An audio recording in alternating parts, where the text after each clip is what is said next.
Hey guys, Max here to talk about the Wayward Pines season premiere, which aired tonight on Fox. If you haven't seen it, I'm going to be going into full spoilers, so make sure you go watch it and then come back and we'll talk about it.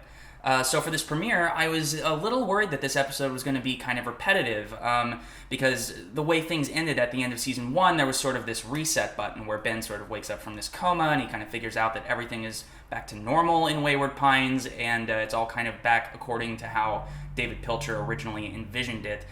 So as a result, there wasn't really that big hook, that kind of that mysterious element that we had last season, because we, as the viewers, sort of knew what was going on. But that said, this episode was still really good. We were introduced to a new main character named Dr. Theo Yedlin, played by Jason Patric, who's sort of taking over the Matt Dillon role. And in those scenes, it was a little hard not to see some of the similarities between those two characters and kind of retreading this sort of like discovery of what's happening.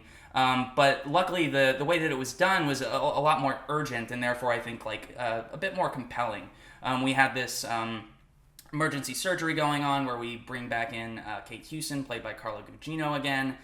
So things kind of revved up really quickly, which was nice. We kind of got everything out on the table, and Theo was sort of brought up to speed very quickly, which was good. And left room for a lot more developments to happen. We kind of found out that Ben was running this resistance underground, and Theo finds out at the end of this episode about the aberration, so that was all just kind of laid out on Front Street, which I thought was really nice. Obviously, the big sort of turning point for this episode, I think, was Carla Gugino's character's sort of suicide, kind of realizing that she doesn't want to be a part of this world, and taking her own life in the name of kind of her own freedom. So I think this season is going to be a lot more kind of straightforward in that, you know, the goal is clear. Like Ben and his resistance, and presumably Theo and his allies, are probably going to eventually team up and sort of take down this first generation regime that's sort of been built up in the wake of what happened last season.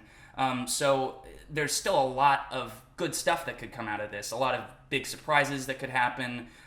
It's maybe a little more predictable in terms of like we don't have sort of any big mystery that's going on as opposed to like the first 5 or 6 episodes of season 1.